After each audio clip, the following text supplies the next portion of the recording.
There were bright flashes of red in the sky.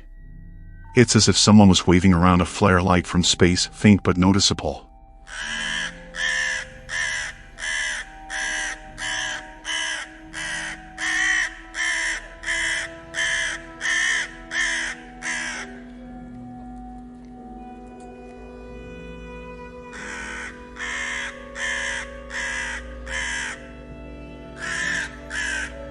We all made UFO jokes and laughed as we nailed our tents into the ground.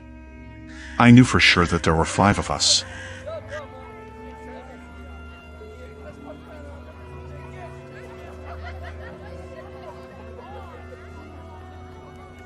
We have all been friends since early middle school, and we're celebrating our high school graduation with this getaway camping trip. The flashes of red must have stopped randomly as we made conversation while fixing up our tents. Dave managed to put his tent together the fastest and told us he was going to find some branches for the fire. I remember how he had worked with me at the local gas station last year. We used to do the night shift together, and it had made working at a desolate gas station much more fun than it was supposed to be. There was also Eric in the corner, still reading his tent manual, fidgeting with his signature round glasses. I wasn't as close with Eric as I was with the others, but I still remember sitting with him in math class and copying his homework one time.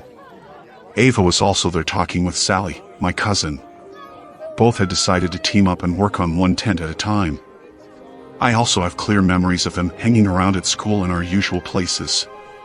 In fact, I even knew Ava's younger brother, as he used to beg to go with us wherever we went. I bring all this up because I'm sure that there were 5 of us, including me, and that I knew everyone in the group. So Dave had went to get some branches as we pulled out some foldable chairs and set them up around the fire pit. I remember feeling uneasy as the sun set and darkness began to consume the forest. The shadows of trees elongated around us as the minutes ticked by. Eric went to get a flashlight from his bag while we wondered what was taking Dave so long. He appeared soon after, the harsh rustling sounds of the bushes signifying his return. We were all buried in our chairs at this point, covered by our jackets. The temperature had dropped quickly and a slight breeze was beginning to pick up. "Geez, you guys weren't even bothered to pull out a chair for me," Dave said as he arranged all the branches in the pit. We had set up 5 chairs around the fire. I tried to rationalize the situation, but no matter how hard I focused, my head felt like it was underwater. I had perfect clarity up until that moment, but when I tried to focus on why 5 chairs were occupied when Dave hadn't sat down yet, my head seemed to just stop working, as if something was reaching in and pulling out my thoughts. Instinctually, I felt even more uneasy now when I had placed why. The whole forest had gone dead silent. I looked around at the faces of the others and could tell that they had felt the same. Eric was fidgeting with his fingers, trying to scan around the group and spot the extra person, but it was futile. I scanned every face, each etched in worry and frowning in frustration except for. "It's all right, I'll get the chair myself," Dave said, breaking the silence and somewhat alleviating the tension. I got up and offered to help him. He looked into my eyes and nodded knowingly. We headed away from the fire pit towards the tents, but I kept my eyes glued on our group. "How many people are here?" I whispered to Dave as he looked around and realized that we had indeed only packed 5 chairs. In fact, every person had brought with them their own chair. They were heavy to carry, and we wouldn't bring any extra needlessly. "There's 5, right?" "I mean, there's 5 chairs," Dave replied. His voice wavered as he spoke. "No, I just think maybe one of us forgot our chair," I said. My mind was struggling to address the issue head-on and now sought to find rational excuses instead. I didn't quite feel in control of my thoughts. It felt like swimming in a dream, and if I tried to force myself to think about who the 6th person was, my head would begin to throb. "Yeah, that sounds about right actually," Dave said, relaxing and heading back to the group. When we walked back to the fire pit and circle of chairs, 2 chairs were empty. One for me and one for Dave. Everything was adding up now, even though we all agreed it wasn't before. Sally suggested we were all probably tired after the long hike to get here and probably just needed some sleep. She could have been right. We were all sleep deprived from waking up very early today to make it on time. Ava brought out the drinks. The whole 6-pack was emptied. We all moved closer to the crackling fire for warmth as we took sips from our cans and reminisced on memories of last year. Ava was in the middle of telling us about that one time she was home alone with weird things happening in her house when I got these sudden chills despite the pleasant warmth of the fire. What felt cozy and safe moments ago felt wrong now, all because I realized that there was a crucial detail I missed. Who started the fire? I asked, completely interrupting Ava in the middle of her story and breaking everyone else's immersion. Everyone looked momentarily annoyed until they realized they had no answer. Once again I scanned the faces staring back at me. All barely illuminated by the light from the fire. All familiar and pale from fear. "Wasn't it you, Dave?" Eric asked. Dave shook his head. "I think the person standing behind Jenny did it," Sally said, looking over at me. I whipped my head around so quickly it hurt. My heart was pounding in my ears. There was nothing behind me except for the encompassing darkness of the woods. Staring at those tall dark trees behind me made me feel exposed. I felt like a lost bird in a vast field. "Wait, I mean..." "I don't know," Sally said. Her eyes had gone wide and she was shaking visibly. She continued to look around frantically as Ava moved over to her, placing her hands on her shoulders and trying to calm her down. "I think we should leave this place," Ava stuttered. "Yeah, something just doesn't feel right, but I can't put my finger on it," Dave said. "But it's so dark out in the forest now, we'd probably get lost if we leave now," someone else said. "Yeah, I think we should stay the night and leave as soon as we can tomorrow," Eric agreed. I tried to protest but realized Eric was right. The woods harbored an oppressive darkness within which navigation would be near impossible. "Let's not sleep in our separate tents just to be safe," Sally said. We all agreed. We only brought one-person tents with us, but we could squeeze two if we tried. That way no one would be alone at night. Following this conversation, we all got up and made our pairs. I went with Dave and Sally, like always went with Ava. Eric kept complaining that he didn't have a pair, but we reassured him he did. He wouldn't accept it. I feel like at some point we all realized that there were only 5 of us, and suddenly we were all huddling up in the middle of the clearing. "Why do we keep thinking there are 6 of us here?" Eric asked. Sweat was dripping down his face despite the cold. We had nearly left him all alone on his own under the assumption that there was another person. My stomach turned as I squeezed my eyes shut and tried to mentally recap everyone here.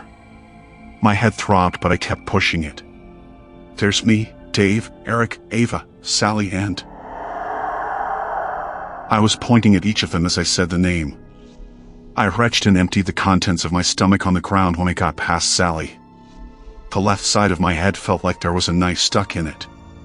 My vision was blurry. Dave held me up to stop me from collapsing, and we all wordlessly started to move towards the tents as someone put the fire out. Dave helped me into a tent while the 4 outside discussed what to do. I could only focus on snippets of the conversation as the excruciating pain beating against my skull came and went in waves.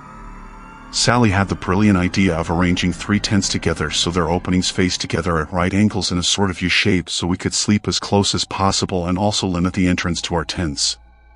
Dave was about to go to help as they worked outside, but I clutched his hand and asked him to stay with me. The tents took some time to arrange.